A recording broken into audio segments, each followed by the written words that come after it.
Au top. Alors, désolé pour le retard, il y a eu un petit décalage avec le panier repas. Donc, on va pouvoir démarrer tranquillement.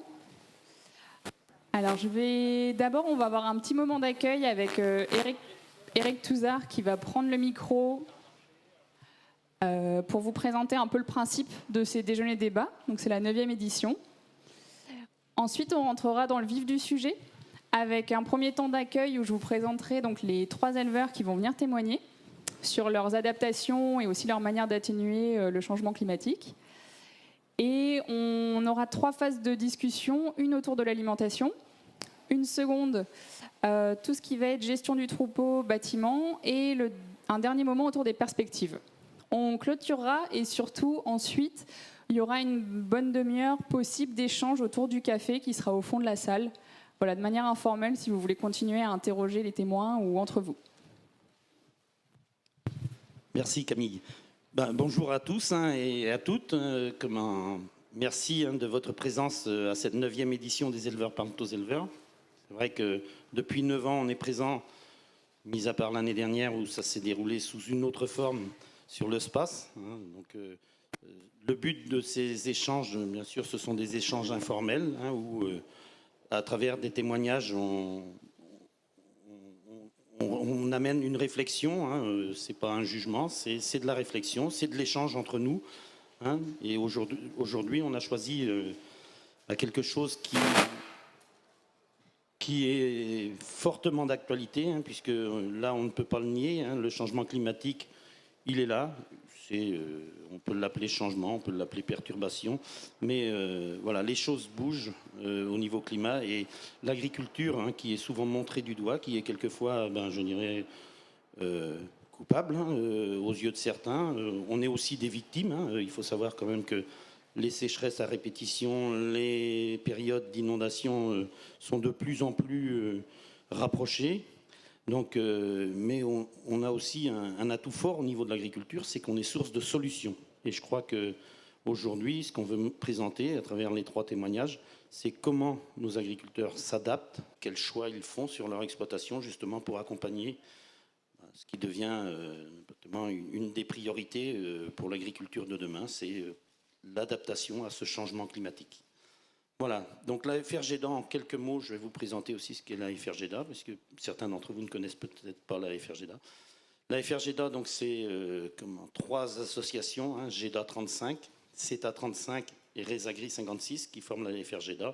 C'est aux alentours de 2500 à 3000 exploitations qui adhèrent à notre réseau.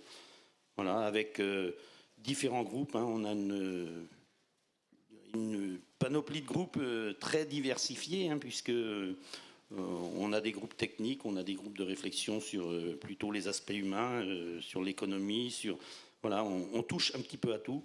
Notre fer de lance, c'est surtout l'innovation, c'est comment on est des précurseurs dans les changements, comment on fait en sorte que l'agriculture de demain évolue suivant les besoins. Et puis, c'est surtout aussi cette envie de travailler en collectif. Je crois que tous les défis de demain se relèveront en collectif. Je crois qu'individuellement, on avance peut-être vite, mais quand on est en groupe, on avance encore plus fort et plus vite. Voilà, merci. Bon, je laisse la parole à Camille qui va vous présenter les témoins, que je remercie d'ailleurs au passage de leur témoignage. C'est toujours un petit peu compliqué de trouver les témoins, mais voilà, on est heureux de les accueillir et je leur dis un grand merci. Voilà, bonne écoute. Merci. Si vous avez envie de vous asseoir, allez-y, mettez-vous à l'aise. Donc, premier temps, vraiment un parcours rapide de votre ferme. Donc, Denis, je vais te laisser la parole en premier. On commence par le nord. On est à Dol de Bretagne. Oui, donc Denis Buan, donc dans le nord de Bretagne, sur le secteur de Combourg. Donc moi, je suis en ERL tout seul avec un salarié et une demi depuis hier. J'ai réussi à embaucher une jeune fille en temps partiel. Donc globalement, l'exploitation, c'est un peu moins de 900 000 litres de lait à faire sur 160 hectares. Donc les cultures, donc maïs, céréales, et culture un petit peu à côté où j'innove un petit peu, sorgho, luzerne et puis blé noir. Voilà, je suis membre du CETA du groupe de Dole depuis 6 ans. Et à côté, j'ai la responsabilité du groupement d'achat de l'association de Lille. Voilà. Merci. Donc on va donner la parole à Romain qui vient de plus loin. Romain Perron, donc je viens du Morbihan, extrême ouest, à côté de Finistère, en production laitière en GAEC avec mon père et mon oncle, plus un salarié. Donc aujourd'hui, les moyens de production, c'est 130 vaches pour 1,2 million de référence à peu près. Il y a 128 naisseurs-engraisseurs sur 200 hectares. Et au niveau des spécificités, on est en lait non OGM depuis mars 2020. Et l'exploitation est certifiée HVE3 également depuis le printemps. Là. Donc ça, c'est une démarche qui a été proposée par Eureden, comme on met un petit peu de légumes d'industrie. Merci. Et Gurvan, pour finir, on revient en Ille-et-Vilaine. Donc bonjour à tous, je suis éleveur avec mes parents et mon frère depuis... moi je suis installé depuis décembre 2020. On a une exploitation polyculture élevage, donc on a 800 000 litres de lait avec, et 650 cachemires naisseurs engraisseurs en lapin et 170 places en engraissement de porc. On a une surface de 155 hectares en conversion bio. Donc les terres et les vaches sont en conversion bio. Sinon, la spécificité de l'élevage, c'est qu'on est passionné des concours. Donc on a une vache présente qui va défiler cet après-midi. Et sinon, les rotations, donc on est sur on a une centaine d'hectares d'herbe, 15 hectares de luzerne, 35 hectares de maïs granide et 20 hectares de mélange céréalier, donc de métailles-grains pour les vaches. Donc tout est autoconsommé sur l'exploitation. Merci. Alors, par rapport à ce changement climatique, en préparant les témoignages avec vous, je me suis aperçue que vous n'étiez pas soumis de la même manière. Je propose de démarrer avec Denis, qui est plutôt en zone séchante, et savoir au niveau de l'alimentation, toi, qu'est-ce que tu as modifié sur ta ferme du fait de sécheresses plus fréquentes? Alors, moi, en ce qui me concerne, j'ai 2 sites, j'ai deux zones, une zone de production avec de la bonne terre et où sont les vaches, ce sont des terres séchantes. Donc, n'arrivant pas à valoriser au maximum le pâturage, j'ai mis en place depuis une quinzaine d'années de la luzerne pour avoir quand même un fourrage vert dans la partie alimentation, sachant que la luzerne pousse tout le temps. Donc ça, c'est la partie sécurisation du système, avec en plus derrière une recherche un petit peu plus d'autonomie, où c'est quand même une source de MAT importante. Donc ça, c'était l'objectif premier. Donc depuis l'année dernière, avec les CETA, on a mis en place des essais pour optimiser tout ça. Donc le but sur l'exploitation, c'est de développer la luzerne. Sinon, depuis 2 ans, j'ai développé le sorgho, justement parce qu'on était dans cette phase séchante et avec des périodes de pluie trop importantes. Et donc, on n'a pas pu faire de céréales. J'ai mis en place des sorghos pour l'alimentation des génisses. Donc, on pourra en parler après sur les différents résultats. C'est peut-être pas le moment d'en parler. On peut en parler. Ouais, donc, l'objectif était, comme je n'avais pas pu implanter beaucoup de blé, de céréales, je voulais des fibres pour mes génisses. Et j'ai eu l'idée avec un copain de CETA qui le développait de dire le sorgho, ça pourrait être intéressant. Je parle bien de sorgho multicoupe, hein, pas le graine. Et bon, mais il s'est avéré que c'était l'effet inverse parce que les fibres, c'était pas la bonne solution. Par contre, une plante très intéressante en termes de MAT, en termes de résultats techniques sur les génisses. J'ai bien pesé tout. Enfin, je trouve que les résultats techniques étaient très intéressants. Le gros souci quand même reste les rendements. C'est une plante qui pour l'instant me satisfait pas de ce niveau-là. Donc cette année, j'ai peaufiné un petit peu. Je voulais arrêter l'année prochaine, mais je pense que je vais encore continuer un petit peu parce que j'ai vu des reportages sur le pâturage du sorgho, des choses comme ça. Donc pourquoi pas aller là-dessus. Maintenant que je maîtrise un peu plus la culture, je maîtrise la culture, le désherbage. Donc voilà, donc une plante qui est très intéressante, qui a l'inconvénient du rendement. Et puis à côté, donc plus sur la partie culture, j'ai développé depuis 5-6 ans maintenant du blé noir, qui est une culture relativement intéressante dans notre zone, parce que moi j'ai des terrains qui peuvent être très mouillants. Donc faire des cultures céréalières sur ces terrains-là, c'est pas valable, parce que quand la céréale reste tout l'hiver sous l'eau, on n'a pas de rendement. Le blé noir permet de faire une culture de printemps, quand même une culture de vente de printemps. Et quand on la maîtrise à peu près, on obtient de très très bons résultats avec des rendements très faibles. On peut obtenir plus de 1 100 € de marge à l'hectare, hein, donc sur des terres à très faible potentiel. Et c'est une plante qui me plaît bien quand on parle, parce qu'on s'adapte au climat, mais on s'adapte aussi à l'environnement, et on est souvent décrié, comme je disais tout à l'heure, nous les paysans, on pollue tout le temps, et le blé noir est quand même une plante avec 0 pesticides, et ça améliore un petit peu notre image. Donc voilà les 3 principaux changements, sachant que la part plus importante, c'est la luzerne que je cherche à développer. Merci. Est-ce que vous voulez, peut-être dans la salle, rebondir sur ces changements, des besoins de précision? Pas pour le moment, ça marche. Ah oui, c'est le moment en plein repas, ça marche. Alors, Romain, dans ton cas, t'as pas du tout les mêmes conditions pédoclimatiques, tu m'expliquais. Non, donc en fait, nous, on est sur un secteur où on n'a pas à se plaindre de la pluviométrie, parce qu'on est entre les mauvaises années 900 mm et les bonnes 1200. Donc on a une région favorable à la pousse de l'herbe. Après, je me suis installé en 2020, mais historiquement, je sais que l'exploitation ne s'est jamais développée en termes de production laitière sans que la SAU en face suive. Et donc, il y a une quinzaine d'années, il y avait 550 000 litres pour 110 hectares. La surface était déjà affectée au lait principalement et en priorité, et le surplus c'était de la céréale pour les cochons. Et aujourd'hui, il y a le double de lait, mais il y a aussi le double de surface. Et donc, pour prévenir du risque de sécheresse, auquel on est pour l'instant épargné, on a toujours plus de surface en herbe et en maïs que ce qu'on a besoin de récolter.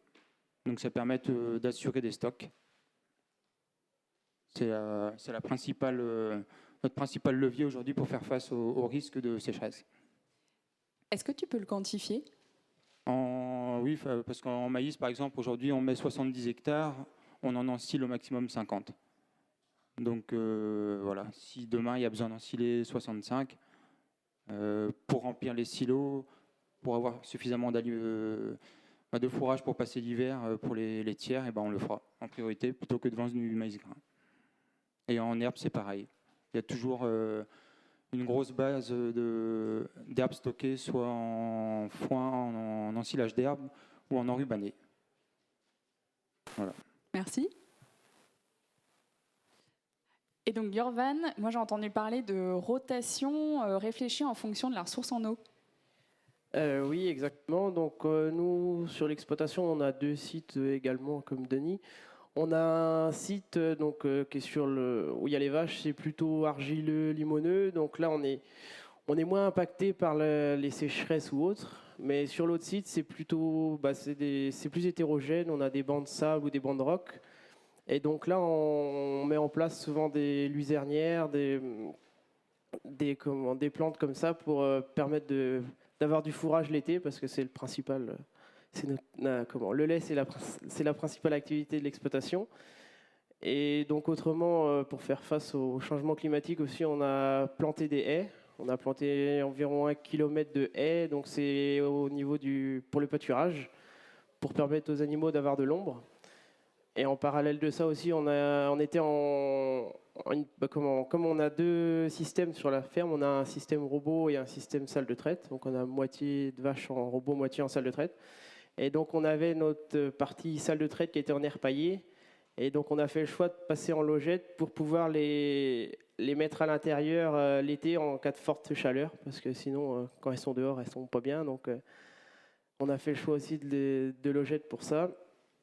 Également, on fait épandre maintenant tout le lisier par une entreprise. Donc tout le temps en enfouisseur de prairie ou à l'enfouisseur normal pour mettre quand c'est pour faire du maïs. Donc ça permet de réduire les pertes d'azote, pertes d'ammoniac, et donc de mieux valoriser l'azote aussi, comme on est en bio, donc c'est le seul engrais qu'on a.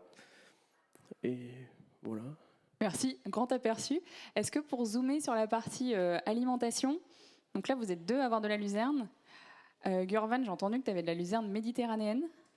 Oui, donc on fait un mélange de luzerne plus du trèfle violet. Donc en fait, la méditerranéenne permet d'avoir un meilleur démarrage au printemps et la flamande résiste mieux l'été. Donc ça permet de gagner une coupe par an. Donc on arrive à faire 5 à 6 coupes dans l'année. On met du trèfle violet aussi parce que comme on a des parcelles assez hétérogènes, il y a des coins c'est plus humide et ben, le trèfle violet au moins résiste plus à l'humidité que la luzerne. Donc ça permet d'avoir un fourrage assez homogène dans la parcelle et dans le silo et d'avoir beaucoup de valeur. C'est ce qu'on recherche. On recherche ça, la valeur azotée dans les fourrages qu'on fait. Merci. Et j'en profite, Denis, toi par rapport à la luzerne, est-ce qu'il y a des mélanges comment tu t'y prends? Alors, moi, j'étais au départ toujours parti sur de la luzerne en pur depuis 15 ans. Et donc, je l'affectais vraiment aux parcelles saines, justement pour la luzerne. Depuis l'année dernière, avec le CETA, j'ai essayé plusieurs mélanges, plusieurs variétés. Et donc, on observe, on voit comment ça évolue. Et là, justement, cette semaine, j'ai réimplanté 4 hectares de luzerne. Et c'est vrai que ça m'a permis d'implanter des luzernes dans des endroits un peu plus, je dirais, tendanciels pour que ça fonctionne. Et donc j'ai fait aussi un peu de trèfle violet dans cette zone-là, du trèfle blanc bien sûr. Voilà, mais c'est vrai que la luzerne, quand on a des terrains séchants ou quand on est en zone séchante, la luzerne amène une sécurité d'affouragement qui est claire, nette et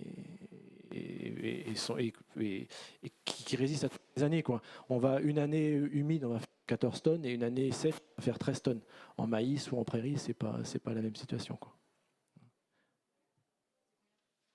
En maïs, alors moi en maïs, je peux. Alors si je mets à part les terres profondes, mais dans ma zone, en maïs, je peux faire une année, je peux faire 13 tonnes. Cette année, on va faire 15, forcément. Mais j'ai des années où je peux faire 8, 9, 10 tonnes. Donc, un maïs qui fait 10 tonnes, quand on calcule les coûts par rapport à une luzerne ou même un sorgho, parce que le sorgho, moi, je le place dans les mauvaises terres, les terres séchantes. Même un sorgho qui sort à 8 tonnes, 9 tonnes en terre très séchante, je pense que, pour moi, c'est à travailler. Après, il faut travailler les types de sorgho, les variétés, etc. Mais en zone séchante, parce qu'on parle du changement climatique, mais alors, on va avoir une année, il ne va pas pleuvoir, et puis l'année d'après, il va pleuvoir tout le temps. Alors, ça peut être compliqué, mais même si c'est une culture compliquée, je pense que le sorgho et luzerne, en zone séchante, je dis bien en zone séchante, quand on a des très bonnes terres et où il pleut tout le temps, il ne faut peut-être pas s'embêter, hein, mais en zone séchante, je pense que ça vaut le coup de creuser pour sécuriser les systèmes, pour moi. Parce qu'on a tous gros volumes à produire, et être en rupture de fourrage, ça peut être très compliqué. Ok, merci. Est-ce que... Super, il y a des questions. On va passer... Oui, bonjour. Moi, j'avais juste une question. Donc, vous parlez au niveau changement climatique. Donc, la grosse question, c'est la question de l'eau, enfin du manque d'eau, donc au niveau sécheresse. Et est-ce que vous avez d'autres phénomènes qui deviennent, enfin climatiques, du coup, qui deviennent problématiques, qui peuvent sur vos exploitations? Urban. Oui, nous on a remarqué les hivers très humides. Donc depuis quelques années, les hivers étaient très humides. Et donc pour essayer pas contrer ça, mais d'améliorer la portance des sols, on fait tout sans labour. Donc quand on était en conventionnel, c'était semi-direct. Et donc là, depuis qu'on est en conversion, c'est TCS. Et donc on a remarqué quand même qu'en sortie d'hiver, c'était beaucoup plus sain. Et par contre, l'été, ça résistait mieux au sec. On a vu des grosses différences là-dessus. Même des fois, des parcelles qui sont côte à côte, quelqu'un qui laboure tout le temps et d'autres qui essayent de moins labourer, moins travailler le sol. On voit des différences. Le maïs, il résiste mieux. Et même les autres cultures, même les luzernes et les prairies, on voit des différences, surtout les premières années d'implantation et de résistance au sec ou à l'humidité. Bonjour. Juste sur le sans-labour, là, le non-labour, est-ce que la transition a été simple? Comment ça se passe pour passer du labour au non-labour, en fait?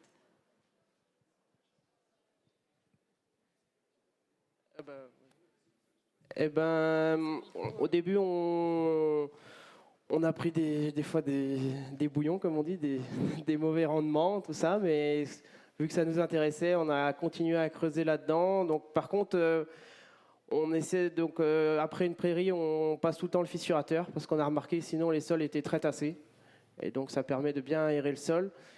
Et sinon après ça se fait progressivement. Il faut compter une petite dizaine d'années et au bout de 10 ans, on voit vraiment la différence. On voit vraiment le changement par rapport à avant, quoi.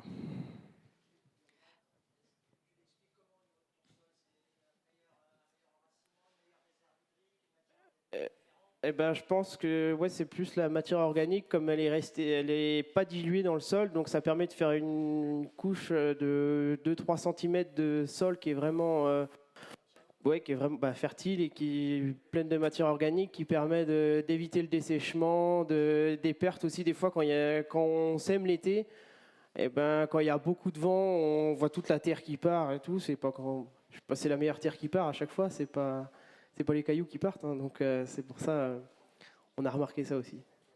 Est-ce que, Romain, puis Denis, par rapport à la question sur l'impact du changement climatique, si vous remarquez d'autres choses? Donc nous, à notre niveau, au niveau du réchauffement climatique, c'est plutôt sur les bovins qu'on voit des évolutions, on va dire. C'est des animaux qui quand même supportent difficilement la chaleur. Et quand on a des fortes sécheresses, on a fait le choix en fait, de ne plus sortir les animaux la journée, parce qu'en fait, elles subissent la chaleur s'il n'y a pas un abri du style talus. Et donc, si elles vont tous sous le talus en même temps, sanitairement, c'est des situations à risque. Donc, on préfère les laisser la journée en bâtiment. On a rajouté des rideaux sur les bâtiments pour qu'il y ait une ventilation. Et du coup, elles sortent que le soir, quand la température redescend. Merci. Denis? Enfin, moi, ce que j'ai remarqué, c'est plus des... Avant, parce que je suis quand même vieux par rapport à tous mes collègues, ça fait plus de 20 ans que je suis installé, donc ça fait un peu bizarre. Non, mais avant, on avait toujours une année où il y avait une année pluvieuse, et puis voilà, il y avait une année où il avait plu tout le temps. Et sauf que je trouve que depuis 2-3 ans, on a soit une année très pluvieuse, soit une année très sèche. Et je trouve que nos systèmes classiques, maïs-blé, par moments, ça coince. Alors, ce que je trouve très intéressant sur les cultures comme le sorgho et le blé noir, mais je ne remets pas en cause le blé tendre et le maïs, ça a sa place et c'est la base et je ne changerai pas. Mais sur des petites surfaces pour s'adapter, ce sont quand même des cultures de printemps où on arrive à travailler sur des périodes de plutôt mai, septembre. Et là, globalement, on a encore des périodes où on peut travailler facilement. Moi, voilà, c'est vrai que par rapport au non-labour, c'est un point aussi positif. Je l'ai laissé par terre. C'est plutôt un point positif aussi sur les terrains. C'est vrai que l'intervention sur les cultures, quand on a labouré ou quand on n'a pas labouré, voilà. Après, moi, je l'ai fait aussi du jour au lendemain. Et puis, j'ai fait mon calcul par rapport à l'investissement et les charges de mécane et tout ça. Il fallait que j'ai 5 quintaux de moins en rendement pour encore être positif. Bon, cette année-là, j'avais fait 50 ans de plus que la moyenne. Donc, après, il faut être très technique sur la partie des herbages derrière, mais ça, c'est pas un frein. Pour moi, c'est pas un frein, c'est plus un choix. Après, mais bon, je suis pas allé aussi loin que Urban. C'est juste pour un système d'emploi du temps et de timing. Mais voilà. Merci. Et pour finir sur cette partie alimentation, au niveau de vos prairies, est-ce que vous avez modifié des choses dans la manière de les gérer, de les semer? Alors, en ce qui concerne les prairies, là, nous, dans le groupe du Cétadol, j'ai des cadors en prairie. Moi, je suis peut-être le plus mauvais de la bande.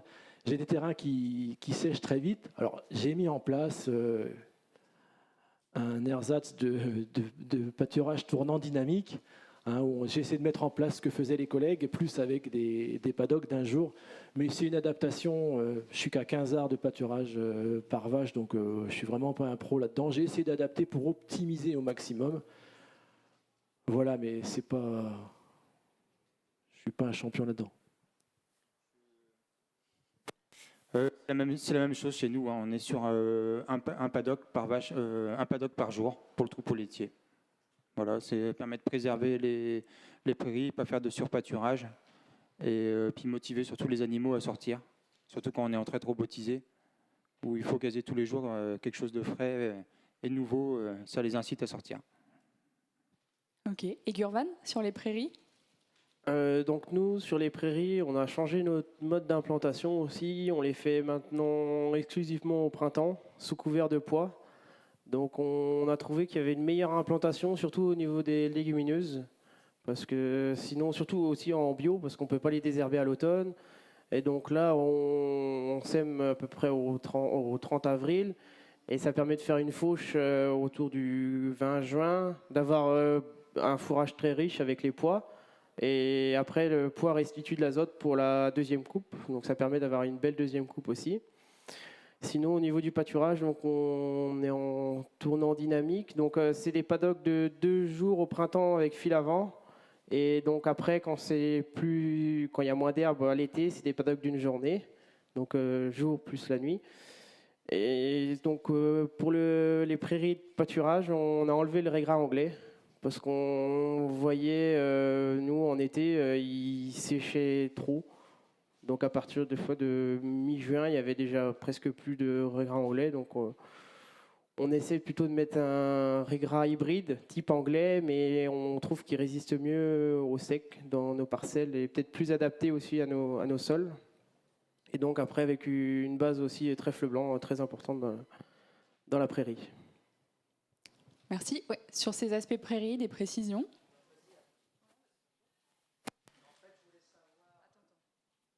Tout le monde, hein.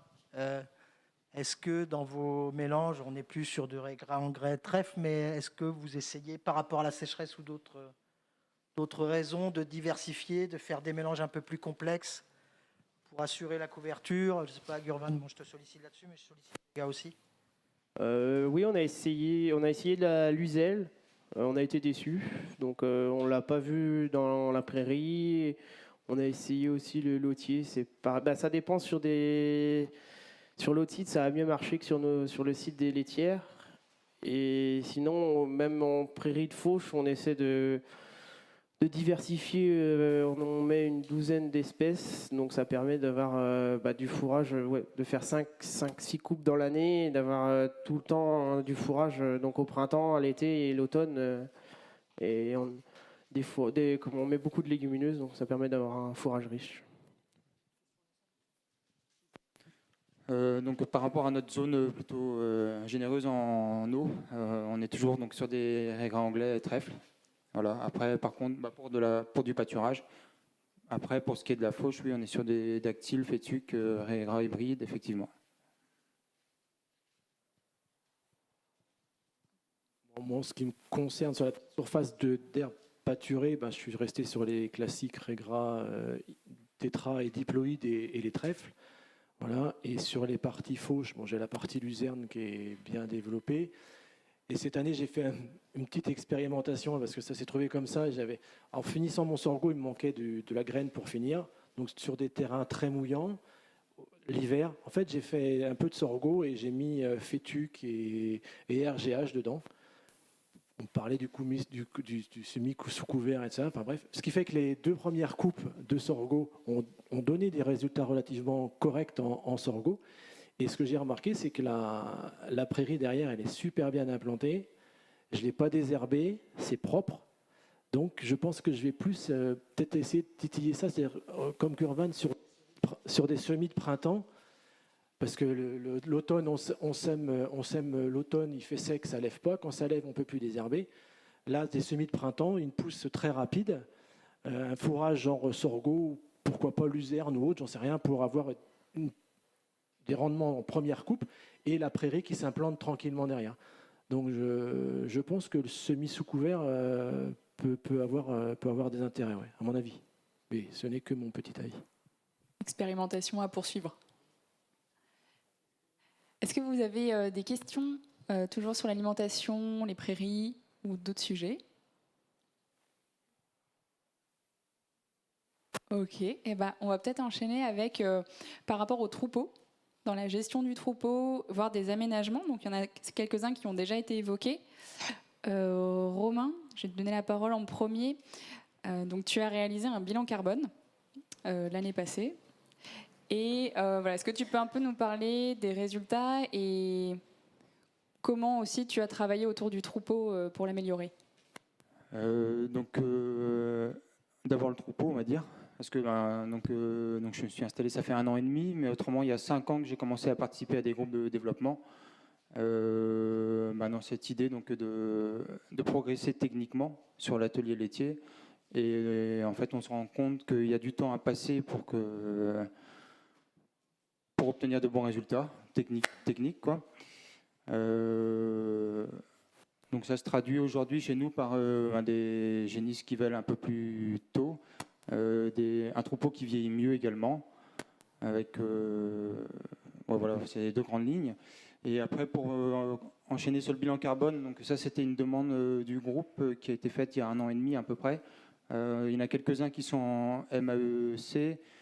Le réchauffement climatique, les bilans carbone, c'est des choses qu'on entend parler quand même régulièrement dans la presse. Et donc il y avait un souhait d'une bonne partie du groupe de se situer, de se positionner par rapport à ça. Et donc ça a été réalisé donc, au printemps-été 2020, le bilan carbone. Et donc à la lecture des résultats, parce qu'on a fait la restitution sortie d'hiver, là, 2020, début 2021. Donc il a mis en évidence sur notre structure qu'on avait plutôt un bon, je ne sais pas comment utiliser le bon terme. En fait, ça se raisonne en kilogrammes de CO2 émis par litre de lait. Et donc le résultat donné est bon parce que les résultats technico-économiques sont bons en fait. Voilà, ça confirme les choix qui ont été faits au niveau de l'élevage et du temps passé sur le troupeau. Ensuite, là maintenant, l'étape suivante, ça va être des leviers d'action. Et donc là, ce sera en partenariat avec le groupe de développement du groupe lait. Donc c'est à élaborer au jour d'aujourd'hui. Merci. Est-ce que Gurvan, donc, tu as mentionné des logettes au démarrage? Tu peux nous expliquer la réflexion? Donc nous, en fait, à la base, c'était pas forcément pour l'été. Bon, c'était parce que l'hiver, donc on avait un petit terre paillé qui était vraiment serré, donc on avait des vaches qui étaient assez sales. Donc pour la traite, tout ça, c'est pas forcément intéressant. Donc on a fait le choix après de passer en logette creuse, et donc on a été amené à réfléchir et à se dire, au moins en été, cette année ça n'a pas été le cas, mais quand il y a des grosses chaleurs. Comme toutes les parcelles n'ont pas de haies autour ou autre, ça permettra de les garder à l'intérieur la journée, d'éviter qu'elles ont des gros stress thermiques. Et donc aussi, nous, on a remarqué, avec les étés très chauds, on a souvent des soucis de reproduction. On a des moins bons résultats. Et donc, on verra peut-être à l'avenir pour mettre des ventilateurs dans la stabule pour essayer de les rafraîchir un peu. Qu'elles ont moins chaud. Voilà. Ok, merci.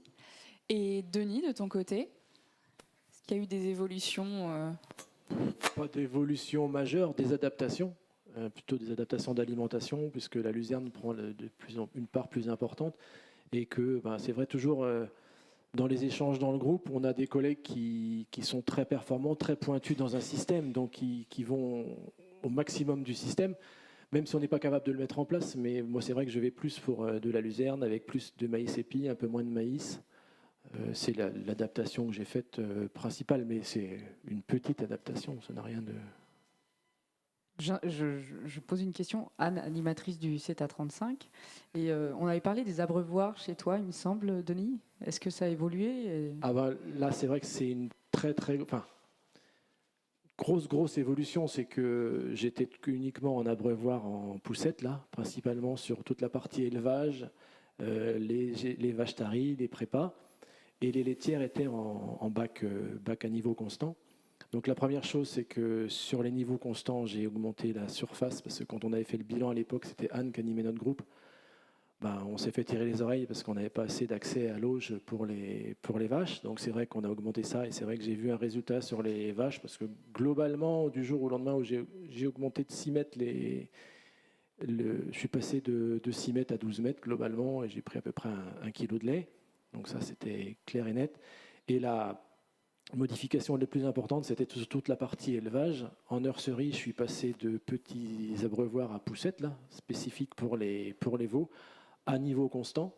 Et donc là, c'est pareil, meilleure ingestion, des veaux qui étaient beaucoup plus beaux. J'ai gagné quelques dizaines de grammes de GMQ, voire 50 grammes de GMQ.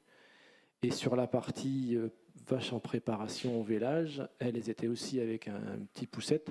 Je suis passé avec un niveau constant beaucoup plus important. Et la ration qui était distribuée, je n'arrivais jamais à la faire manger, parce que c'est une ration avec beaucoup de paille, à 2 kg de paille, etc.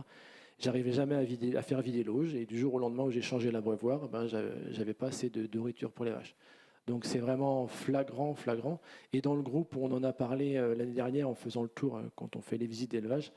Il y avait un jeune dans le groupe qui nous disait « Ouais, mes veaux, ils ne poussent pas, etc. etc. » On lui a dit « Ah bah attends, je me suis déjà fait tirer les oreilles, mets des abreuvoirs à niveau constant, tu vas voir, des gros volumes d'eau. » Et on l'a revu un mois après, il nous a dit « Ouais, c'est vrai que c'est une grosse modification. » C'est vrai que c'est l'avantage d'être en groupe et de communiquer, c'est que dans ce genre, il n'y a que par là qu'on peut nous dire fais ça et ça marche. Quoi. Donc voilà les petites modifications. Du coup, Camille, par rapport au changement climatique, l'accès à l'eau est primordial par rapport aux animaux. Au moment où il y a un stress thermique important, comme c'est des ruminants, ça fermente et ça crée de la chaleur. Et c'est pour ça qu'on doit vraiment fournir aux animaux. Le premier levier, c'est vraiment de l'abreuvement en quantité. Et donc voilà pourquoi j'ai posé cette question à Denis à ce moment-là. Il y a une autre question. Pardon. Est-ce que du coup, vous avez vu au niveau de vos consommations d'eau une différence ou le n'a pas impliqué de consommation supérieure ou... Alors j'ai mis juste un compteur sur la partie vache laitière. Donc là, j'ai vu une petite consommation supérieure. Sur les génisses, l'élevage, je ne l'ai pas fait parce que c'est 2 circuits différents. Par contre, ce que je me rends compte, c'est que les génisses, elles lapaient énormément, donc elles jouaient avec l'eau. Donc je ne suis pas sûr que je consomme plus en volume, sauf que je pense que ce qui est consommé est ingéré par les animaux. Mais c'est juste une observation. Et juste l'eau que vous utilisez, c'est de l'eau de forage ou... Ouais, moi, c'est un forage chloré et déferrisé.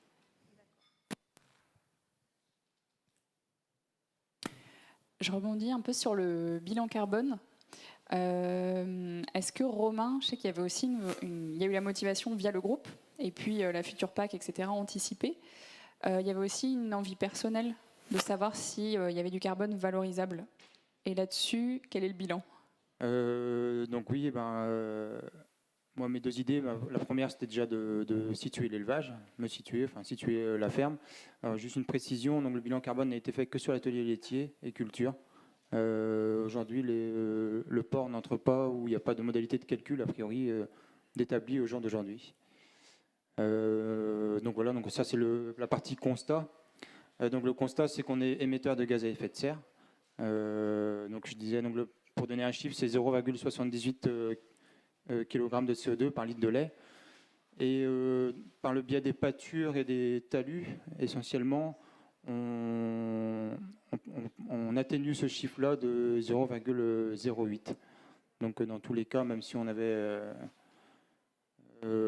toute la ferme en pâturage, demain, on serait toujours émetteur de CO2 en système laitier. Après, donc la petite déception, c'était que je ne m'attendais pas à des chiffres comme ça. Je pensais pouvoir demain être vendeur de droits à polluer et que ça aurait pu être une source de revenus supplémentaires pour l'élevage. A priori, ce n'est pas le cas en élevage bovin. Voilà. Les autres, je ne sais pas.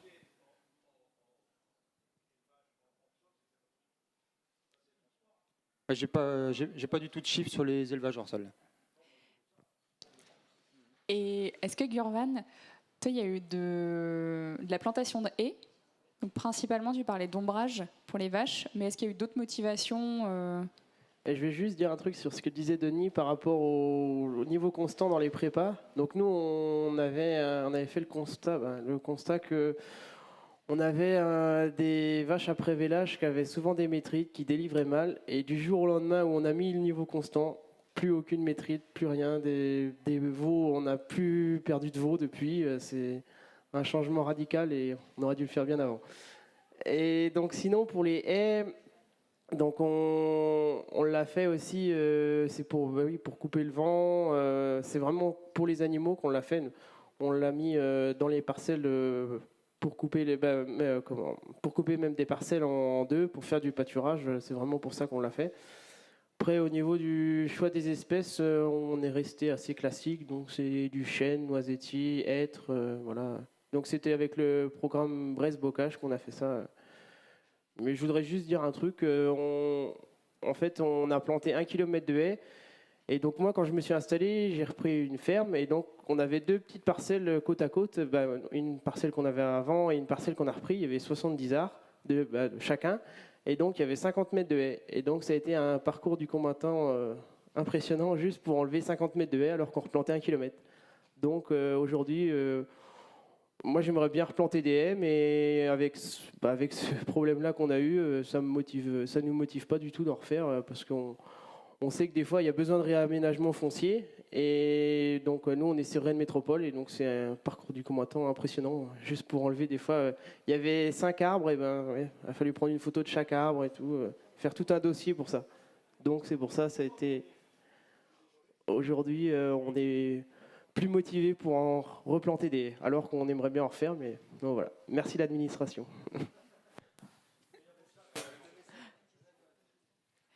Alors, il y a une question. Allons-y. Oui, je voulais savoir si ça t'avait coûté cher de mettre ces haies-là et si tu exploitais le bois derrière pour faire potentiellement de l'énergie ou sur ton exploitation ou le vendre à l'extérieur. Donc non, par contre, donc sur les 1 km qu'on a planté, donc tout était pris en charge. Mais par contre, comme on a enlevé 50 mètres de haies, donc on a replanté 100 mètres de haies à nos frais. Et aussi, on est obligé de les faire sur talus. Et donc nous, on voulait pas, mais avec Bresse-Bocage, on est obligé. Et c'était quoi la deuxième question? Ah oui. Donc on a eu projet de le faire, mais après c'est du temps à passer. C'est beaucoup de temps, il y a de la rémunération, mais pas assez, je pense, parce que faire de la tronçonneuse, faut le faire. Et donc il n'y a pas beaucoup de monde qui le fait, donc c'est pour ça, des fois prendre le lamier, ça va plus vite, parce que les politiques ont des beaux discours à dire, faut faire du bois énergie, mais c'est pas eux qui vont le faire. Donc c'est pour ça, nous... Voilà, donc on n'est pas assez rémunéré, je pense, pour faire du bois énergie. Moi, ça me plairait, ça nous plairait d'en faire parce que c'est quand même une énergie renouvelable. Ça permettrait de valoriser les haies, mais c'est le travail qui n'est pas assez rémunéré. Et c'est un travail physique quand même. On en fait déjà assez de travail physique sur l'exploitation, donc voilà. Est-ce que Romain, tu veux rebondir là-dessus? Je vais compléter. C'est peut-être un peu prendre d'avance sur la dernière question, je ne sais pas. Donc c'est pareil en fait sur notre commune, donc il n'y a jamais eu d'aménagement foncier de réalisé. Donc on a une commune qui a énormément de haies et talus, peut-être le double de ce qu'il y a en moyenne sur la région, on va dire. Donc il y a 20 ans de ça, donc mon père qui est à la mairie a initié une procédure d'aménagement foncier, donc pour des échanges parcellaires, pour refaire des chemins et puis améliorer aussi un peu la forme des champs pour travailler plus correctement, on va dire.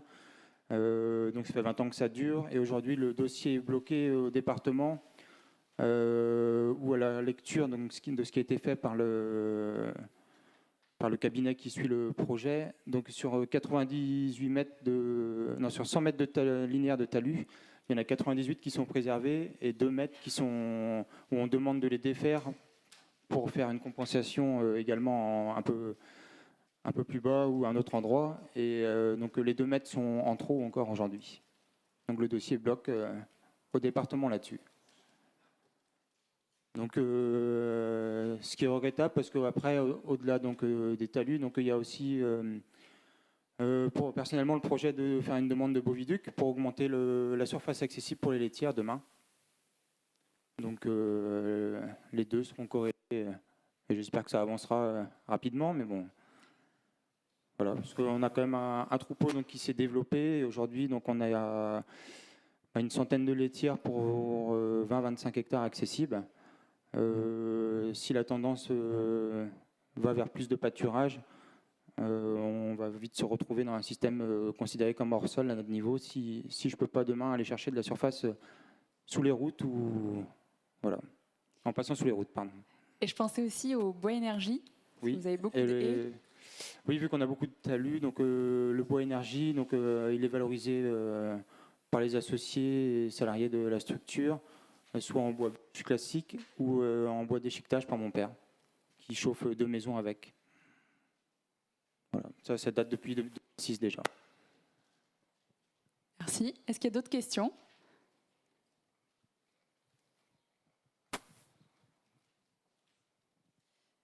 Vous disiez tout à l'heure qu'il n'y avait pas de valorisation du bois, mais est-ce que du bois pour les haies, est-ce que l'implantation de 1 km supplémentaire, vous avez quand même demandé du temps d'entretien et du temps à dégager pour l'entretien de ces haies-là?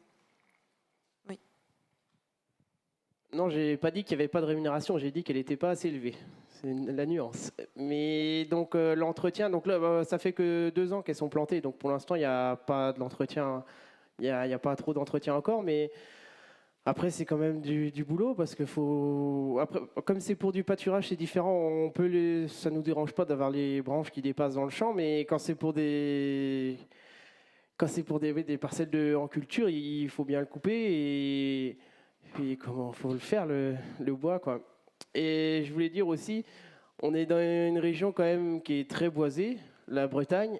Et on cherche toujours à faire mieux que les autres. C'est tout le temps ça, en fait, la Bretagne cherche à faire mieux que les autres, tout le temps. Par rapport à d'autres régions, des fois, quand on va en vacances ou autre, on passe des régions de plaine, il n'y a pas un arbre et eux, je sais pas, ils replantent pas, alors que sur des grandes plaines, ce serait bien d'en refaire, quoi. Voilà. Ok, merci. Et Didier aussi. Oui, bonjour. Non, je voulais juste refaire une précision par rapport à ce que disait Romain sur la valorisation des crédits carbone. Donc, il y a quand même moyen de valoriser les crédits carbone en élevage bovin.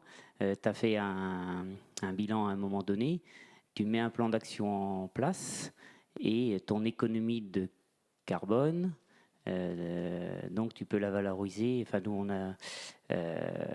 si tu contractualises avec France Carbone Agri ou des choses comme ça, quoi. Voilà. Donc, on ne peut pas dire que on ne peut pas valoriser nos crédits carbone. Voilà. Alors, ouais, pour donner une précision, donc oui, j'ai entendu parler de ce plan d'action-là. Donc, je crois que c'est sur 5 ans. En fait, on s'engage, on fait un constat. Donc, en 2020, on s'engage à mettre en place des éléments structurels ou techniques sur notre structure pour réduire, et on fera un bilan dans 5 ans. Et donc, si on a amélioré, eh ben, on pourra donc les faire valoir financièrement. Après, à titre personnel, on est trop bas aujourd'hui. On est trop bon. C'est pas pour se vanter, mais on est presque trop bon pour pouvoir se lancer dans un projet comme ça. Voilà, donc ça pose question quand même sur ce projet. Et j'ai aussi entendu dire qu'il y a des règles de calcul aujourd'hui, en 2020. Dans 5 ans, les règles de calcul auront peut-être changé, quoi. Voilà, donc si aujourd'hui on est à 0,90, peut-être que dans 5 ans, avec de nouvelles règles, on aurait plutôt été à 1,10, quoi. Donc c'est... Je ne sais pas si vous avez compris ou pas le... Non, je ne sais pas. Si. En fait, pour être plus... Parce que nous, on est en conventionnel, je n'ai pas précisé. Peut-être un passage en bio permettrait de descendre plus bas. Mais pas forcément. En fait, qu'on soit en bio ou en conventionnel, aujourd'hui, il y a des gens qui sont avec de très bons résultats, des résultats moins bons. Après, voilà, une année, on peut être bon, une année, on peut être moins performant. Et rien que ça peut faire évoluer le bilan carbone dans le bon sens ou dans le mauvais. Au-delà de la structure. Merci. Est-ce qu'il y a d'autres questions, précisions, que ce soit sur les plantations, le bilan? Oui.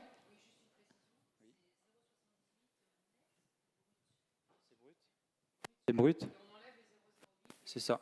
De compensation par les haies et les pâtures, on va dire, essentiellement. 0,7. Il faut que je cherche.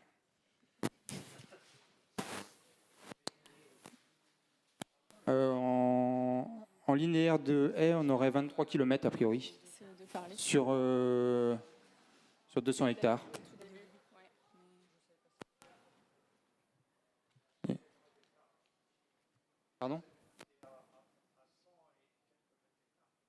Ouais. Je vais chercher le chiffre. Alors, ouais, le temps que Romain cherche, je crois que Gurvan, tu voulais le micro. Oui, après c'est sur un autre sujet. Donc on est impacté aussi pour le réchauffement climatique par rapport aux sangliers.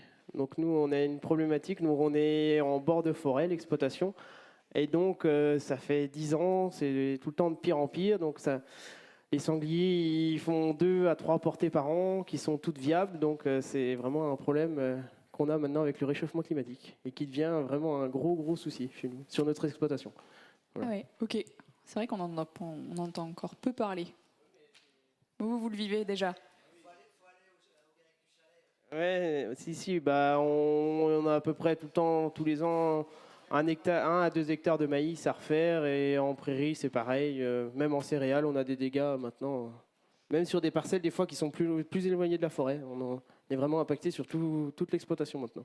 Je crois que Denis, Par rapport aux sangliers? Ah oui. Sangliers, ouais, on en a partout, n'importe où, en quantité énorme. Moi, tous les ans, globalement, j'ai l'équivalence. Je fais 50 hectares de maïs, il y a 1,5 hectare de maïs de détruit. Là, j'ai battu le blé noir lundi, j'avais une parcelle de 6 hectares. Globalement, j'avais 1 hectare de blé noir de massacré. Voilà, sur les céréales... Sur mes parties bonnes terres, j'avais 14 hectares en très mauvaise terre, là, où j'ai fait 55 quintaux de moyenne. Mais sur les 14 hectares, je pense que je pouvais faire ma moyenne sur 11 et pas 13 et pas 14, parce que j'avais 3 hectares de blé de perdu, quoi. Donc oui, le sanglier, il y en a énormément, il y en a partout. On ne sait plus quoi en faire. Mon salarié est chasseur, fou furieux avec la chasse. Il vient à 3h du matin pour faire les battues. Il est en colère parce qu'il n'est pas sorti des parcelles avec les chiens, que les sangliers reviennent. Donc ça devient vraiment un gros fléau. Après, Gurvan, tu dis que c'est au réchauffement. Je ne sais pas si c'est le réchauffement ou autre, mais en tout cas, c'est une modification de la faune qui n'est pas des plus agréables. merci. Et peut-être, je crois que Romain a retrouvé le chiffre. Oui, du coup, pour être précis, c'est un peu plus, c'est 191 mètres linéaires par hectare de SAU. Voilà. Après, pour compléter sur les sangliers, je pense que le problème aussi, c'est la législation, où d'un département à l'autre, les règles ne sont pas les mêmes. Dans certains départements, on peut y aller à la chasse seul. Dans d'autres, il faut forcément être 6 pour faire une battue minimum. Enfin, c'est des histoires sans fin. Voilà. L'exemple que j'ai, c'était l'année dernière, il y en avait 11 dans un champ de maïs pendant qu'on l'ensilait. Donc forcément, à un moment ou à un autre, ils vont finir par sortir des rangs. Il y a interdiction d'aller dessus tant qu'il y a du matériel dans le champ. Sauf qu'une fois qu'ils sont sortis, après, on les retrouve plus. Après. Ok. Moi, je voulais rebondir sur ce que vous faisiez par rapport au cap de Zoer, Romain. Donc, en effet, je suis allée à une conférence tout à l'heure de l'IDEL qui disait que la ferme bas carbone les plus performants, ils étaient à 0,64. Donc, c'est vrai que vous êtes plutôt bon. Et plutôt que faire un focus sur vous, je voulais savoir, vous deux, là, Denis et Gurvan, hein, c'est ça. Est-ce que ça vous intéresse, vous, de travailler sur ces questions bas carbone, de devenir des fermes bas carbone? En ce qui me concerne, oui, parce que j'ai fait le bilan aussi, on l'avait fait dans le groupe CETA il y a quelques années. Bon, je suis beaucoup moins bon que Romain, parce que j'étais à 0,88, il me semble. Alors, on était content parce qu'on nous avait dit l'objectif, c'était d'être à 0,92 dans 10 ans.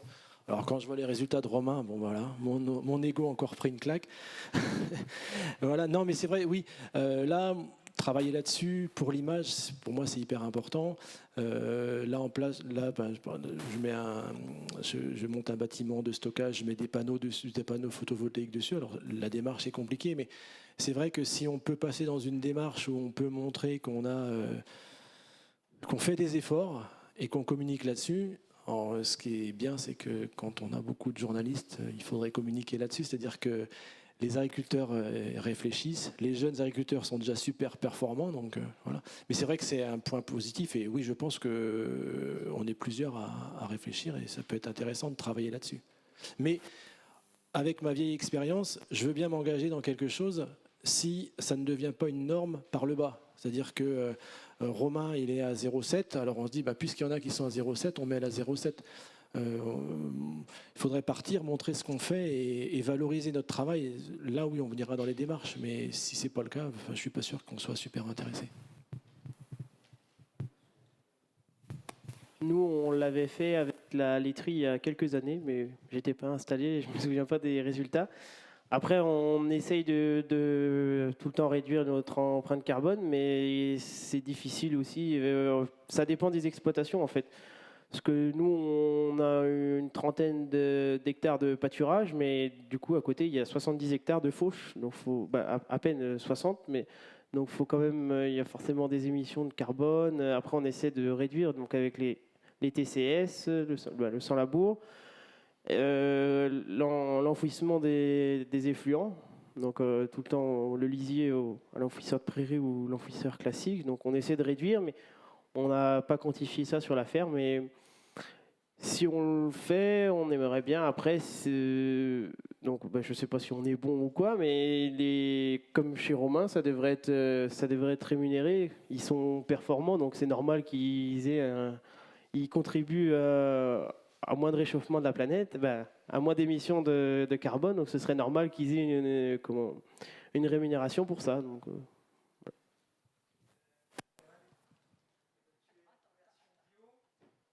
Tu es en conversion bio et tu es en travail minimum du sol. Tu arrives à trouver le compromis entre ta volonté de stocker du carbone et de conserver une bonne matière organique et le fait en bio de ne pas avoir le levier chimique et donc passer un outil mécanique et donc de déstocker forcément à chaque fois. Est-ce que tu arrives à trouver un équilibre ?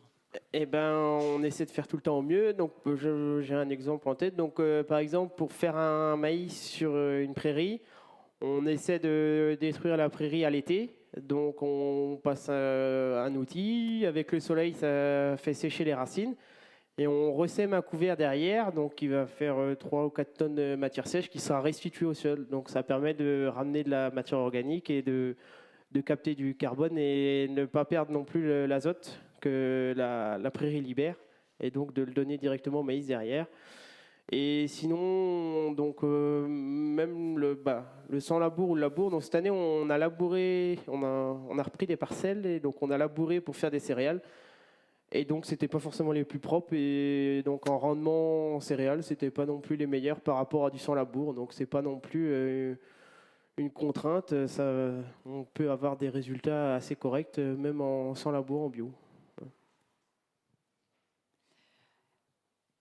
Alors, je vous propose un dernier tour de questions avant d'avoir conclusion et ensuite le café. C'est un peu vos perspectives. Voilà, dans les prochaines années, est-ce qu'il y a des choses que vous avez envie de tester, que ce soit pour s'adapter ou pour atténuer le changement climatique? Et là-dedans, comment le ou les groupes auxquels vous participez vont influer? Voilà, en positif, en négatif, qu'est-ce que ça peut vous apporter? Donc nous, en perspective, donc on est en train de monter un labo de transformation du lait. Donc ça permettra d'atténuer. Si une année on a moins de fourrage et qu'on peut moins faire de lait, donc en vente classique, ça permettra toujours d'avoir le revenu de la transfo, donc derrière la vente directe. Sinon, c'est de continuer nous sans labour, continuer essayer tout le temps trouver des nouvelles choses. Donc au niveau des prairies, des nouvelles espèces, à chaque fois qu'on implante une nouvelle prairie, on essaye des nouvelles espèces dedans, des nouvelles variétés. On essaie tout le temps de faire ça. Sinon, sur les vaches, donc au niveau de la sélection, donc des sélections génétiques, on essaie de faire maintenant des vaches un peu plus petites et plus larges, au niveau de la largeur des vaches, qui permettent d'aller mieux au pâturage, mieux se déplacer pour continuer dans cette démarche et toujours essayer d'avoir des vaches qui font les concours quand même, mais voilà. Merci. Nous, on est dans le J2E sol vivant, c'est sûr. Oui. Voilà. Donc, voilà, oui, c'est principalement sur les techniques, donc sans labour ou autre, mais on est conventionnel et bio. Donc voilà, il n'y a pas de. Ça permet d'échanger avec tout le monde, voir ce que chacun fait, d'apprendre tout le temps avec d'autres. Voilà, ça permet d'avancer tout le temps. Donc pour ma part, donc au niveau du troupeau, ça serait donc de continuer à travailler sur la génomie. C'est quelque chose qu'on fait depuis 5 ans, je ne sais pas si vous connaissez, mais je trouve que c'est un formidable outil pour faire vieillir son troupeau aujourd'hui. S'il y a des questions, je pourrais rentrer dans le détail, mais je ne veux pas tout expliquer là. La génomie, en fait, c'est quand on a des génisses qui naissent, parce que donc on garde que les femelles, le centre d'insémination prélève un petit morceau de cartilage dans l'oreille et on analyse en fait le génome de l'individu. Et donc derrière, ça permet de connaître ses points forts, ses points faibles, et derrière de trouver un accouplement avec un taureau qui permettra donc d'avoir derrière une meilleure génisse et ainsi de suite, quoi. C'est ça l'idée. C'est quelque chose qu'on fait depuis 5-6 ans, de manière, sur 100% du troupeau, quoi. Après, au niveau du système laitier, j'ai un peu anticipé en disant que le souhait, c'est plutôt d'aller chercher plus de surface accessible demain si on nous autorise. Parce qu'à côté de ça, en fait, je suis JA, donc il y a des investissements, il y a eu la structure a été préparée pour anticiper le départ en retraite de mon père et mon oncle. Donc quand on est dans une phase de remboursement, on évite de faire des virages à 90 degrés. Donc après, s'il y a des essais, des adaptations qui seront faites, ça sera dans le cadre du groupe, en échangeant avec des collègues, et puis des petits essais, voilà, pour y aller tranquillement, mais pas de projet de faire des virages à 90 degrés, comme j'ai dit. Et juste par rapport à ce groupe, donc c'est un groupe lait. Oui. Il est aussi bien hétérogène. Tu peux nous en dire plus? Oui, puisqu'il y a des gens donc, qui sont en robot, en salle de traite, des 300 000 litres, des 1,5 million, du conventionnel et du bio, avec du pâturage, sans pâturage, de l'affouragement en verre. On est une quinzaine d'éleveurs sur 2 cantons à peu près. Voilà, avec des gens qui sont dans des zones encore plus humides que moi et d'autres un peu plus séchantes. Donc voilà, ça permet d'avoir un groupe assez diversifié et varié. C'est enrichissant forcément. Et qui se lance dans un projet GI2E. Oui, ça j'ai oublié de préciser. Donc on est pour donner une suite au bilan carbone, on a donc, le président, parce que je ne suis pas le président du groupe, mais le président du groupe et l'animatrice sont en train de monter un dossier pour faire une demande de GI2E, pour donner une suite au bilan carbone et mettre en place des pistes d'amélioration pour tout le monde. Merci. Ce qui concerne le troupeau, il va continuer comme ça, parce que c'est ce que je disais à Camille, il y a 53 ans, j'ai arrêté de tout expérimenter. Non, je vais essayer de l'optimiser. Sur la partie culture, je développe de plus en plus la luzerne, ça c'est évident. Je vais garder le blé noir parce que c'est très intéressant. Cette année, avec Terre Qualitech, qui est mon suivi technique, on a mis en place des essais sur différents types de variétés. Parce que le but, ce serait de pouvoir faire du blé noir dans des terres à un peu plus gros potentiel par rapport à toutes les caractéristiques que je vous ai données tout à l'heure. Le sorgho, je voulais l'arrêter parce que c'était un petit peu compliqué. Donc là, j'ai vu que les semis sous couvert pouvaient être intéressants. J'ai entendu il y a la semaine dernière un reportage sur du sorgho qui était pâturé. Donc par rapport à ma contrainte de sol séchant, je pense que j'avais une parcelle à côté de la stabulation, je devais faire 2 hectares de maïs. Je pense que je vais faire un hectare de sorgho à pâturer. Il faut que je trouve la variété. Enfin bref. Donc voilà. En ce qui concerne le groupe, moi je voudrais vraiment insister sur le fait qu'on ne peut pas progresser si on est, pour moi, on peut pas progresser si on n'est pas en groupe, parce que c'est le groupe qui fait que moi je vois quand on donne des résultats, quand on échange, on a des copains qui sont quand même au taquet et ils nous donnent. Quand on donne un argument, il faut qu'il soit étayé. Moi, quand on a parlé du sorgho sur les génisses, j'avais pesé les génisses, j'avais mes GMQ avant, après, de façon à vraiment. On ne peut pas donner une information comme ça en l'air. Donc je trouve que ça, c'est super important et primordial pour progresser. Et la partie apport du groupe, c'est nous dans notre groupe, dans notre groupe CETA, on a un WhatsApp et c'est vrai qu'on échange beaucoup quand on fauche les sorgho, les luzernes. Tiens, tu as fait quelle variété, tu as quel temps de repousse. On est conforté dans notre façon de faire. Tiens, moi j'ai commencé à faucher, moi aussi. Enfin, c'est un apport qui nous aide beaucoup, alors que quand on est tout seul chez nous, les sources d'information, on ne les a pas forcément. Et je trouve que le seul moyen de progresser, c'est de s'entourer des gens compétents, donc nos collègues, plus les animateurs qui nous stimulent un peu. Et je pense que c'est une grosse source de progrès dans notre métier. Et c'est vrai que moi, même si j'ai plus beaucoup de modifications à faire, le groupe reste toujours stimulant parce qu'on est toujours titillé, toujours remis en cause. Il faut toujours argumenter nos choix. Donc je pense que c'est ce qui nous fait essayer des nouvelles choses et progresser aussi.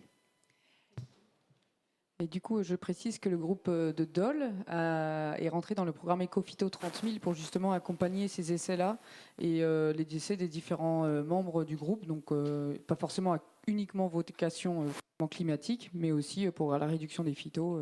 Donc, ils sont rentrés dans ce groupe-là. Et l'animatrice est derrière, là-bas, Geneviève, si vous avez des questions tout à l'heure.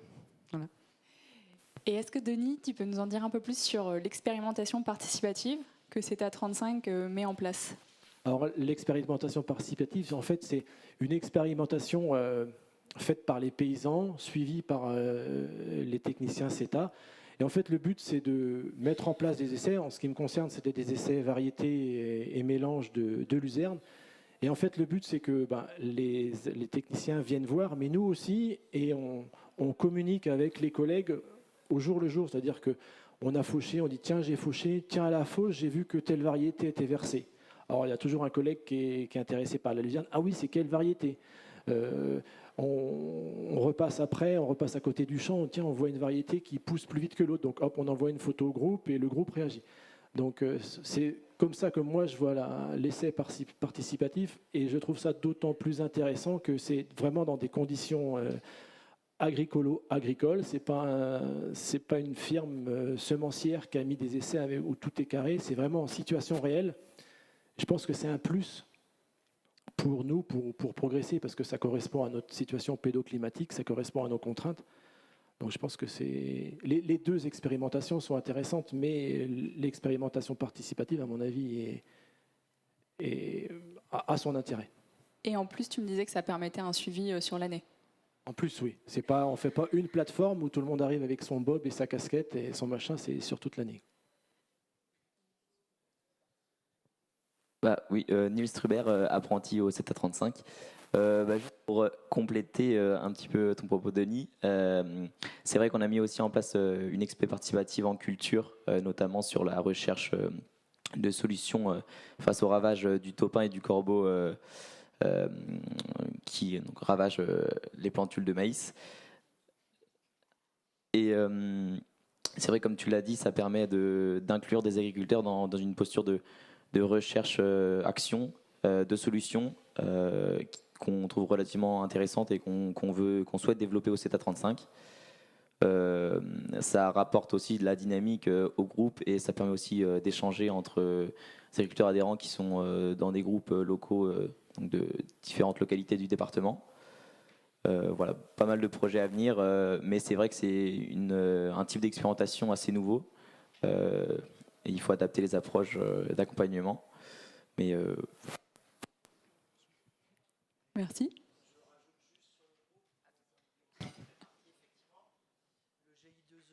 Solutions durables pour le climat et le vivant, qui rentre dans sa 3e année. C'est vrai que les expérimentations participatives sont gage de plus-value. La difficulté, c'est effectivement d'une année sur l'autre, selon les aléas climatiques, selon la préoccupation de temps par les gars, ça demande un boulot des animateurs, qu'ils soient CETA, GEDA, Resagri 56, vraiment de structure et de cadrage.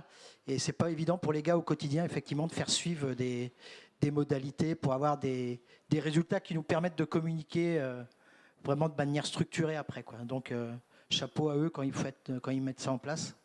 Que ce soit, il y avait une démo chez Gurvan l'autre jour, entre le GEDA et le CETA sur le GI2E. Là, chez Denis, chez Romain peut-être aussi. Donc voilà, la recherche, elle se fait chez eux, quoi. Alors, on a déjà eu 1 heure d'échange. Je propose d'inviter Alexandra Lautin. Donc, elle est animatrice CETA 35 et elle va faire une synthèse à chaud, donc exercice difficile sur les aspects techniques qui ont pu être abordés au cours des échanges. Et ensuite, Eric Touzard apportera le mot de la fin avant de passer au café.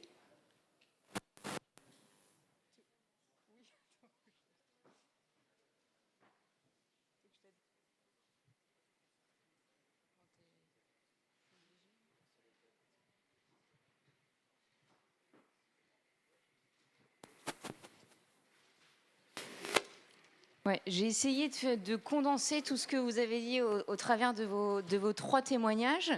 Donc, par rapport au questionnement de Camille, il y avait tout un pôle autour de l'alimentation du troupeau. Et donc, comment s'adaptent ces agriculteurs au changement climatique.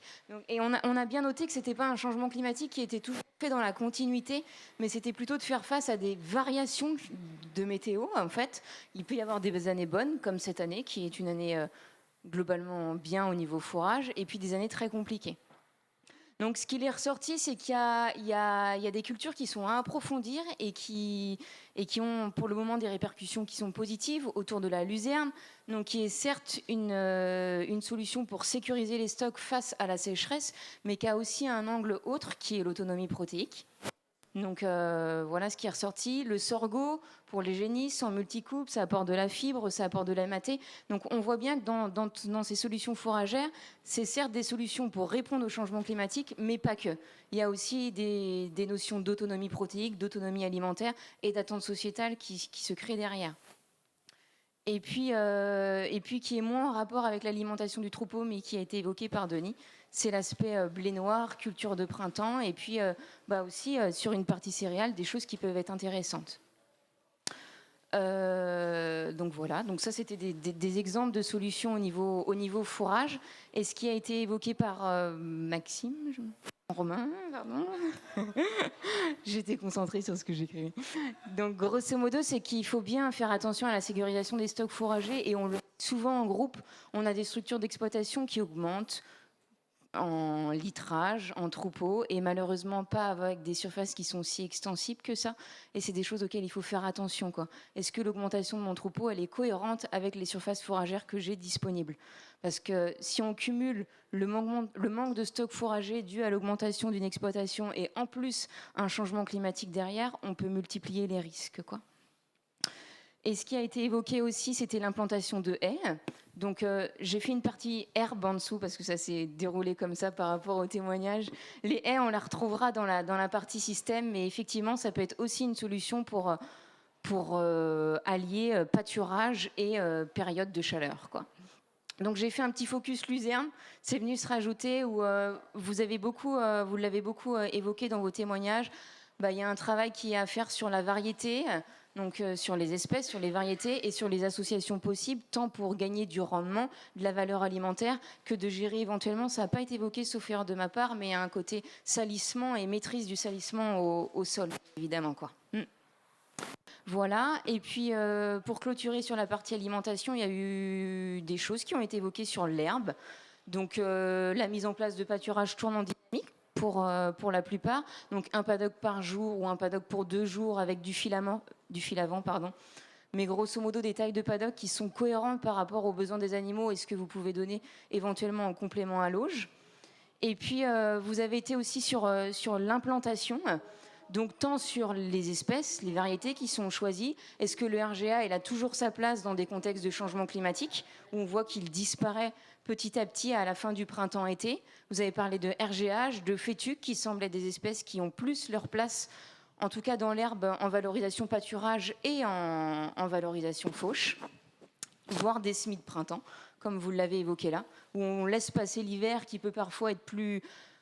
l'implantation peut se passer bien, mais on peut être soumis à des hivers qui sont plus humides. Donc voilà, on gagne du rendement à la première coupe, on gagne une qualité d'implantation, si je résume ce que vous avez dit. Donc diversifier les espèces et les variétés, et bien sûr des espèces et des variétés qui ont des développements qui sont différents. Sinon, ça a peu d'intérêt. Voilà pour la partie alimentation. Sur la partie troupeau, j'ai fait 2 parallèles. Il y avait effectivement la réponse à l'atténuation et le changement climatique, donc comment adapter mon troupeau dans des périodes de forte chaleur. Et puis il y a eu aussi le côté impact carbone qui est un peu plus de hauteur. Je mets peut-être moins ça en lien avec le changement climatique, même si le carbone participe effectivement au changement climatique. Et donc là, j'ai fait aussi le lien avec les attentes sociétales, comme j'aurais pu en parler juste avant.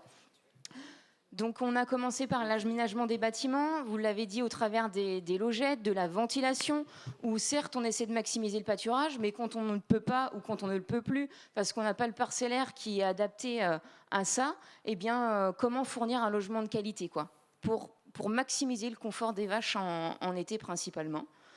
Vous avez évoqué deux choses, c'est mon point 2 et mon dernier point avant mes petits tirets bleus là, sur l'aspect renouvellement, donc travailler sur l'âge au vélage des génisses, donc c'est réduire leur phase improductive, la phase qui coûte cher sans rapporter de produits, avoir des rations qui sont cohérentes entre ce que je donne et la croissance qu'elle me génère. Et puis ça a été évoqué sur la fin, le travail sur la génétique, la génomie, donc travailler sur ses meilleurs génisses entre guillemets et uniquement sur cela. Un, il faut travailler sur son âge au vélage, et deux, il faut en élever le moins possible, ou en tout cas ce que j'ai besoin, et pas plus, parce qu'elle vous coûte trop cher, quoi. Voilà. Et puis sur l'aspect troupeau, il y a eu un focus qui a été fait sur l'eau. Donc maximiser, et en tant qu'animatrice CETA, je peux que accentuer ce fait-là, qui est de maximiser les accès pour tous. Donc on en parle pour les vaches, bien évidemment, parce qu'on voit les répercussions directes sur le lait que vous avez dans le tank, et donc ça, vous le voyez tous les jours. Mais il n'y a pas que ça, il y a les génisses, il y a les veaux, sur les pathologies qui peuvent être induites à cause d'un manque d'eau. Donc j'ai mis 2 points. Il y a certes la quantité, mais il y a aussi la qualité. Vous avez parlé de défériseur, de chlore. C'est bien d'avoir de l'accès, mais c'est mieux si elle est aussi de bonne qualité, quoi. Donc vous avez souligné des meilleures ingestions, plus de lait, plus de GMQ. Et puis j'ai mis une rubrique qui était moins en questionnement par rapport à Camille, mais je me suis dit que c'était plus de l'histoire du système, sans être de l'alimentation ou du troupeau, où vous avez évoqué pas mal de fois tout ce qui est préservation des sols par rapport au changement climatique. Donc il y a les techniques d'implantation de vos cultures en sans labour. Vous avez vu que c'était parfois long déjà à acquérir, rien que la méthode de sans labour. Et puis deuxièmement, que les résultats, ils ne se voient pas, malheureusement pas directement, et qu'il faut attendre quelques années avant de voir des sols qui sont plus fertiles, qui sont plus riches en matière organique. Et donc ça se voit sur la qualité des cultures, les rendements des cultures qui ressortent. Voilà. On a parlé de bilan carbone. Je fais un bilan carbone pour me situer, où en est mon exploitation, sur l'élevage laitier et puis sur la partie culture. Il n'y a pas encore tous les ateliers qui sont compris dans le bilan carbone. Pourquoi pas déjà, je pense que de 1, se situer, 2, s'améliorer techniquement et parfois en réponse au changement climatique, 3, la petite cerise sur le gâteau, pourquoi pas avoir des crédits carbone suivant mon niveau de départ, où effectivement, parfois, il y a des niveaux de départ qui sont déjà tellement bien que malheureusement, il y a peu de répercussions sur les crédits carbone, quoi. Les haies ont été révoquées aussi sur la partie système. Donc il y a certes l'ombre, comme je vous l'ai dit tout à l'heure, par rapport au pâturage, mais il y a aussi l'aspect bois, énergie, valorisation sur l'exploitation, qui sont des choses où on voit que ça a beaucoup d'impact sur la faune, sur la flore, et ça peut aussi servir à l'échelle de l'exploitation. Et pour terminer, il y avait cet aspect ravageur. Je me suis dit, lien avec le changement climatique, point d'interrogation. Je ne sais pas si le plus de sangliers est dû au changement climatique, mais oui, certainement, quoi. Voilà. Ouais. Divers. Ouais. Donc il n'y a plus de régulation et de portée, quoi. D'accord, ok. Et puis j'ai fait un petit focus, j'ai pas fait un PADEX pour ça, mais ça a été évoqué en phase finale, prospective, et quelle est l'évolution sur les exploitations. Et ça a vraiment été mis sur les 3 témoignages. Vous êtes dans des groupes différents, mais vous avez vraiment mis en avant l'importance du groupe, l'importance de prendre des échanges, de prendre du recul sur ces pratiques et de ne pas être enfermé sur son exploitation où on a ça en tête, on gère le quotidien et on prend même pas le temps de savoir est-ce que je fais c'est bien, c'est pas bien, parfois de se rassurer, ça fait du bien aussi. Donc vraiment, vous avez des groupes différents, mais vous l'avez tous émis. Et puis l'importance de la diversité des systèmes dans vos groupes d'échange, et puis d'avoir de la dynamique de groupe via des projets qui sont tous différents, GI2E, Ecophyto, expérimentation participative, mais c'est tout ça qui vous nourrit et qui vous permet d'avancer et de répondre à des questions telles que le changement climatique. Merci beaucoup, super synthèse.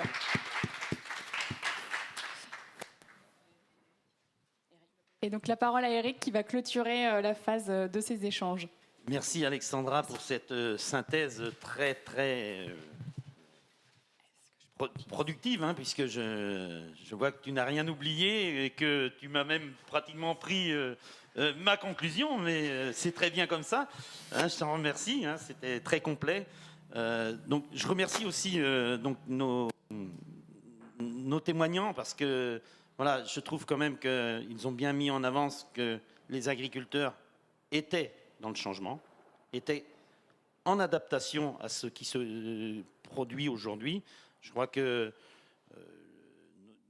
notamment, je dirai après, mais nos 2 jeunes, là, je crois qu'ils ont intégré hein, que c'est en groupe, c'est en réfléchissant ensemble qu'on avance, c'est en se comparant entre nous, hein, en faisant aussi des essais. Denis en a parlé, hein, dans les groupes CETA, c'est vrai que l'innovation, elle passe par...